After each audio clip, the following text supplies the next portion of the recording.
नमस्कार, आप देखना शुरू कर चुके हैं स्टडी आरडी। 23 जनवरी 2022 को यूपी टेट का पेपर आयोजित करवाया जाना है। हालाँकि ट्विटर पर भी और बहुत सारे छात्रों का यह मांग है कि 23 जनवरी को यह परीक्षा ना कराई जाए, लेकिन सरकार भी जिद पर अड़ी है। तो ऐसे में अगर लास्ट के 2 दिन बचे हुए हैं, कोरोना महामारी अपने चरम पर है और इन 2 दिनों में हम अपनी तैयारी को कैसे पुख्ता कर सकते हैं, लास्ट के 2 दिनों में हम क्या रणनीतियाँ अपनाएँ जिससे यूपी टेट को आसानी से क्रैक किया जा सके। क्रैक करने का सेंस ये है यहाँ पर कि 90 नंबर लाया जा सके। कोई बहुत बड़ी बात नहीं है, इतना बड़ा पेपर नहीं है। पेपर फर्स्ट में तो 100% इन 2 दिनों में ही आप 90 नंबर ला सकते हैं, इसमें कोई बहुत बड़ी बात नहीं है। और अगर आपने कुछ समय पहले से तैयारी कर रखी है और लास्ट के इस वाली रणनीति को आप अपना लेते हैं, तो इतना दावा है कि आप अपना मार्क्स बहुत अच्छा कर सकते हैं। चलिए शुरू करते हैं।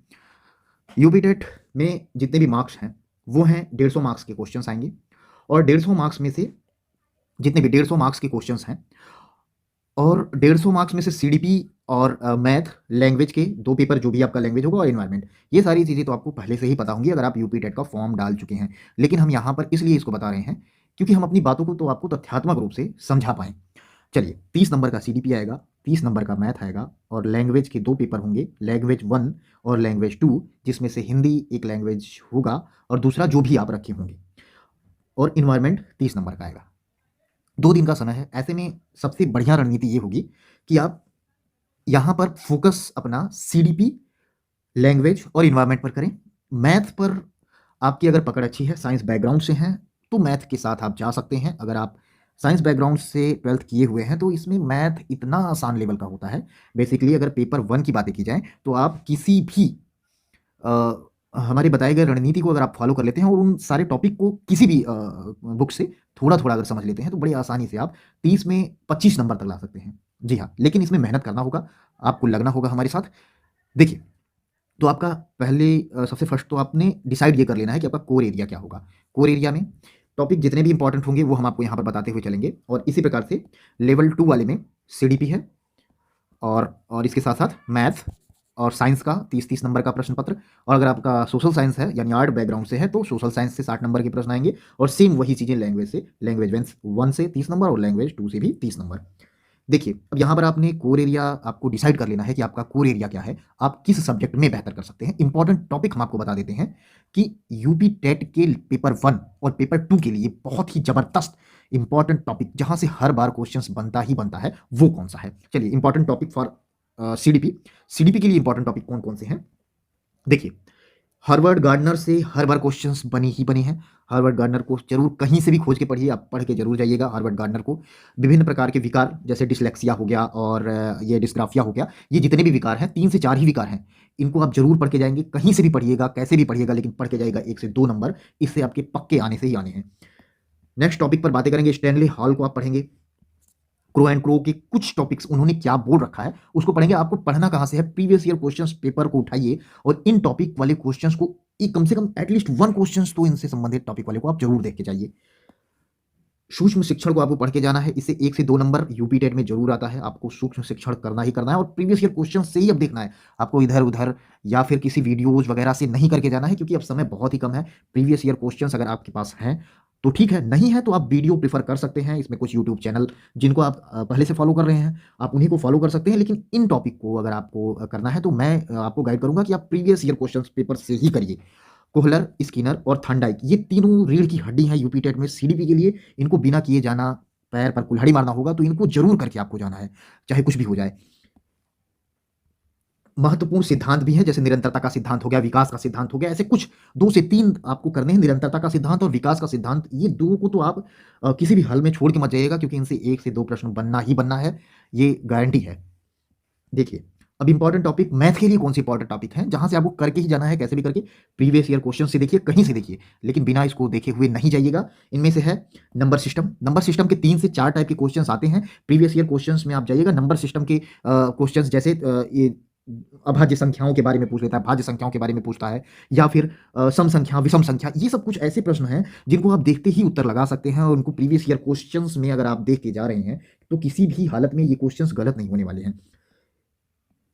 इसी प्रकार से आप एलसीएम और एचसीएफ को देख के जाइए। बिल्कुल एलसीएम और एचसीएफ के 3 से 4 टाइप के क्वेश्चंस जो बार-बार रिवाइज्ड होते हैं, प्रीवियस ईयर क्वेश्चंस में आप जाइए और एलसीएम और एचसीएफ के टॉपिक के एटलीस्ट 2-2 क्वेश्चंस को आप जरूर करिए अपने रफ कॉपी पे, और जिससे एक आइडिया आपको हो जाएगा। मात्र 2 और 2 क्वेश्चंस करना है। आपको परीक्षा हाल में क्वेश्चंस जो मिलेंगे वो प्रीवियस ईयर क्वेश्चंस से लगभग मिलते-जुलते क्वेश्चंस होते हैं और कई बार तो रिपीटेड क्वेश्चंस होते हैं। तो ऐसे में आप कम से कम 2-2 क्वेश्चंस, 3 से 4 टाइप है एलसीएफ और एचसीएफ की, और इनमें से 2-2 क्वेश्चंस एक-एक टाइप का आप जरूर करिएगा।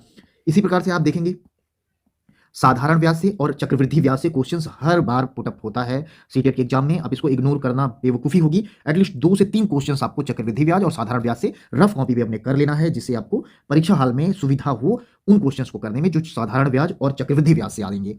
और इसी प्रकार से आपको समय, चाल और दूरी, ये वाले टॉपिक को नजरअंदाज नहीं करना है। इनसे भी 3 से 4 टाइप के ही क्वेश्चंस आते हैं, लेकिन ज्यादातर क्वेश्चंस आपको इस वाले फार्मूला से, चाल ये वाला फार्मूला है, इसी वाले फार्मूला पर ज्यादा से ज्यादा क्वेश्चंस आपके सॉल्व हो जाएंगे, यानी चाल बराबर दूरी बटे समय से। लेकिन इसके 2-3 टाइप्स हैं, आप देख लेंगे। देखिए, अगर आप देखने बैठेंगे, हम जितने भी टॉपिक आपके मैथ के बोल रहे हैं, पूरे टॉपिक 1 घंटे में आपके कवर हो जाएंगे, अगर आप मैथ बैकग्राउंड से हैं तो। अगर आप मैथ बैकग्राउंड से नहीं हैं तो आपको ये क्वेश्चंस पहले मैथ का आपको स्किप करना है और आपको लैंग्वेज की तरफ ध्यान देना है। और लैंग्वेज में कैसे करना है वो हम आगे बातें करेंगे। यहां पर देखिएगा, पासे से संबंधित जो प्रश्न आते हैं बहुत ही आसान प्रश्न होते हैं। पासे से संबंधित प्रश्नों को आप देखिएगा 2 से 3 टाइप के प्रश्न हैं। अगर आपने उसको 1 से 2 प्रश्नों को प्रीवियस ईयर क्वेश्चन से देख लिया है, मैं गारंटी के साथ कह सकता हूं कि ये प्रश्न आपके गलत नहीं होंगे। और काम और मजदूरी से लेकर जो प्रश्न आते हैं उसमें टाइप भी 2 ही होते हैं, जिसमें यूपी टेट बार बार क्वेश्चंस बनाता है। आप प्रीवियस ईयर क्वेश्चंस में जाइए और काम और मजदूरी वाले टॉपिक को ढूंढिए और उसमें से एक क्वेश्चन एटलीस्ट जरूर देख के जाइएगा। आप देखिएगा इससे एक प्रश्न आना तय है। आगे इसी क्रम में आप देखेंगे ज्योमेट्री के टॉपिक को। अगर आप साइंस बैकग्राउंड से हैं तभी आप इसको देखिएगा। ज्योमेट्री से क्वेश्चंस बनता है और ज्योमेट्री के क्वेश्चंस इतने आसान होते हैं कि अगर आपने 1 से 2 क्वेश्चंस भी कर रखा है तो आपका 100% वो क्वेश्चंस बन जाएगा। इसमें इंपॉर्टेंट टॉपिक जो है उसको आप देख के जाएंगे प्रीवियस ईयर से, जिसमें त्रिभुज, चतुर्भुज, बहुभुज, वृत्त और बहुफलक। इसके बाद अगर आपके पास समय बचता है तो आप देखिएगा शंकु और बेलन, ये पेपर 2 वालों के लिए है। लेकिन इतने एटलीस्ट त्रिभुज, चतुर्भुज, बहुभुज, वृत्त और बहुफलक, ये चीजें आप जरूर देख के जाइएगा। ये इंपॉर्टेंट टॉपिक है और बार बार रिपीट हो रहा है। बात करेंगे पेपर 2 वालों के लिए साइंस से क्या बन रहा है। उसमें क्वेश्चंस जो बनते हैं वो कोर एरिया से बिल्कुल बार बार क्वेश्चंस उठाए जाते हैं, जिनमें से भोजन, ये टॉपिक ऐसा है इसमें आप बिना पढ़े भी जाएंगे तो भी आपको ये, अगर प्रीवियस ईयर से कुछ आइडिया आप ले लेते हैं तो आप एकदम इसके लिए तैयार होंगे। इसके क्वेश्चंस को बड़े आराम से आप कर पाएंगे। साथ में विटामिन से जितने भी क्वेश्चंस बनते हैं वो प्रीवियस ईयर से ही आते हैं। और आपको प्रीवियस ईयर क्वेश्चंस में विटामिन के टॉपिक को अगर आप देख सकते हैं, या फिर आप गूगल पे जाइए और विटामिन टॉपिक को डायरेक्ट वहाँ से हिंदी में या इंग्लिश में, जो भी आपका लैंग्वेज हो, वहाँ से आप पढ़ लीजिए। अगर आप एक ब्रीफ में इसको थोड़ा सा हल्के से भी पढ़ लिए तो मैं मान के चलता हूँ कि आप विटामिन से क्वेश्चंस एग्जाम हॉल में गलत करके नहीं आएंगे। इसके साथ ही आप जो द्रव की अवस्था है इससे क्वेश्चंस बनते हैं, और जितने भी यानी टाइप ऑफ मटेरियल ये, और डेली यूज के मटेरियल से भी क्वेश्चंस बनते हैं। आप इनको प्रीवियस ईयर से देख के जाइएगा। अगर इसको नहीं भी देखेंगे, आप इन टॉपिक को जितना ऊपर बताया हूं, विटामिन और भोजन को सही से देख के जाएंगे तो आपके कम से कम कुछ क्वेश्चंस, लगभग 4 से 5 क्वेश्चंस वहां से बन जाएंगे। और आप ह्यूमन, यहाँ पर फिजियोलॉजी को आप बहुत बारीकी से देखना होगा। इसमें अगर मैं बता रहा हूँ आप 3 घंटे साइंस को देना चाहते हैं इन 2 दिनों में, तो आप इसमें 2 घंटे ह्यूमन फिजियोलॉजी को दीजिएगा, जिसमें क्या क्या चीजें शामिल हैं। पाचन तंत्र, श्वसन तंत्र, हृदय, ब्लड बहुत इंपॉर्टेंट है। इसमें ब्लड सबसे ज्यादा इंपॉर्टेंट, अगर आप किसी टॉपिक को मान सकते हैं तो इसमें ब्लड है, हृदय है, और तंत्रिका तंत्र, जनन तंत्र, इन सारे टॉपिक से लगातार क्वेश्चंस बनते हैं। जनन तंत्र और 2 टॉपिक और है यहाँ पर, प्रकाश का अपवर्तन और प्रकाश का परावर्तन, जिससे लगातार क्वेश्चंस पूछे गए हैं पेपर 2 में साइंस में। इसको आप छोड़ के, बिल्कुल कतई छोड़ के नहीं जाना है। और इसके साथ हमने प्रकाश, अगर इस प्रकाश में ही आप परावर्तन और अपवर्तन देखेंगे, और लेंस से भी क्वेश्चंस, मतलब ये मान के चलिए 1 से 2 क्वेश्चंस लेंस से आने ही आने हैं। तो आपको लेंस करना है, कैसे भी करके जाइए। आपके पास लूसेंट की अगर कॉपी बुक है तो आप उससे देख के जा सकते हैं, या फिर गूगल कर लीजिएगा इन टॉपिक से। अगर आप ये टॉपिक करके जाते हैं, एक हल्का सा मोटा रिवीजन करके जाते हैं, तो एग्जाम हॉल में आपको क्वेश्चंस को देख करके उनको सॉल्व करने में सहूलियत मिलेगी। और इस क्वेश्चंस को देख के सॉल्व कैसे करना है, इस तरीके पर भी हम अभी बातें करेंगे। लेकिन अभी इतना समझ लीजिए कि इंपॉर्टेंट टॉपिक बिना देखे आप अगर एग्जाम हॉल में जाएंगे इन 2 दिनों के समय में, किसी भी कीमत पे आप बहुत ही, मतलब अभी कंपटीशन टफ है तो इतना आसान नहीं होगा कि आप बिना पढ़े पास हो जाएं। इसलिए इन टॉपिक को तो एटलीस्ट लास्ट के 2 दिनों में आपको करना ही करना होगा।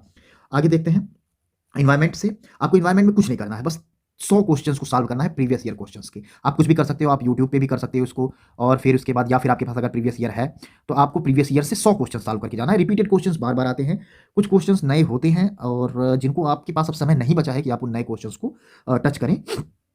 लेकिन कुछ नए क्वेश्चंस के 30 क्वेश्चंस जो एकदम करंट से रिलेटेड होंगे, उनका वीडियो हम इसी यूट्यूब चैनल पर लिया करके कल डालेंगे, जिनको आपको देख लेना है। 10 से 15 मिनट की वो वीडियो होगी। तो आप अगर उसको देख लेंगे, इन्वायरमेंट का ये 100 क्वेश्चंस आप प्रीवियस ईयर से कर लेते हैं, तो डैम श्योर है कि आप इसको 20 प्लस मार्क्स करके आएंगे। अब बाकी बचा हुआ क्या है हमारे पास? बाकी बच रहा है हमारे पास लैंग्वेज। लैंग्वेज जिसमें से हिंदी भाषी जो लोग होंगे, ज़्यादातर लोग हिंदी भाषी ही होते हैं यूपी टेट के लिए, तो उनकी हिंदी अच्छी ही होती है। आप प्रीवियस ईयर क्वेश्चंस को देख लीजिएगा, कम से कम 2 से 3 साल के प्रीवियस ईयर के हिंदी के क्वेश्चंस, 30-30, 60 यानी 100 क्वेश्चंस लगभग हिंदी का प्रीवियस ईयर से जरूर देख लीजिएगा। हिंदी के क्वेश्चंस बहुत ही आराम से सॉल्व किए जा सकते हैं। और इंग्लिश के लिए भी यही आप फार्मूला अपना सकते हैं कि प्रीवियस ईयर के 100 क्वेश्चंस को आपको सेम इंग्लिश के लिए भी प्रीवियस ईयर के 100 क्वेश्चंस को आपको करना है। और इसमें लैंग्वेज में आपको 25 प्लस एक लैंग्वेज में लाना ही लाना है। और इसके लिए आपको प्रीवियस ईयर बहुत ही हेल्पफुल करेगा, हेल्पिंग होगा प्रीवियस ईयर आपके लिए। और दूसरी चीज़ ये होगी कि आपको अभी इतना टाइम तो नहीं बचा है, लेकिन अगर आपके पास लूसेंट की हिंदी होगी, तो उससे आप कुछ टॉपिक जैसे व्यंजन और यहाँ पर कुछ टॉपिक सर्वनाम, संज्ञा, यानी जितने भी आपके ये आते हैं पार्ट ऑफ स्पीच के जितने भी पार्ट्स हैं, उसको जरूर देख लीजिएगा। और फिर लैंग्वेज में मुझे लगता है कि लैंग्वेज के लिए लैंग्वेज 1 जिसकी हिंदी है, उनकी हिंदी पहले से ही ठीक होती है, और कुछ क्वेश्चंस को देखकर भी ठीक किया जा सकता है। और प्रीवियस ईयर अगर आप 100 क्वेश्चंस कर लेते हैं, तो आपको एक अंदाजा हो जाएगा कि क्वेश्चंस कैसे आ रहे हैं और उसको कैसे सॉल्व किया जा सकता है। और अभी अगर आप पेपर 1 में मैथ के टॉपिक और पेपर 2 के मैथ के टॉपिक को, बस क्वेश्चंस के लेवल में हार्डनेस और सॉफ्टनेस होता है, बाकी एकदम मतलब सिलेबस सेम ही है लगभग लगभग। तो आप वही फार्मूला जो पेपर 1 के लिए अपनाएंगे, वही पेपर 2 के लिए अपनाएंगे। और अगर आपका पेपर 2 में अगर आप साइंस से दे ही रहे हैं, तब तो आपको पक्का पेपर 1 बहुत ही अच्छा जाएगा। चलिए, समय बहुत ही कम है, और हैशटैग पोस्टपोन यूपी टेट ये ट्विटर पर आप लगातार करते रहिए। जैसे 21 लाख अभ्यर्थियों का एग्जाम है, कोरोना अपने चरम पर है, और इसे कोरोना का स्प्रेड होना बिल्कुल मतलब पता नहीं क्या ही समझ रहे हैं लोग, कि सरकारें क्या समझ रही हैं अपने आप को। और इतने बड़े संख्या में एग्जाम को आयोजित करवाया जाना, मैं कहीं से इसको चालाकी तो नहीं बोलूँगा, बेवकूफ़ी है, सरासर बेवकूफ़ी है। लेकिन अब क्या कर सकते हैं, अगर एग्जाम हो रहा है तो लास्ट के समय पे हमको अपना 100% देना होगा। चलिए लग जाइए। नमस्कार, आपका दिन शुभ हो। जय हिंद।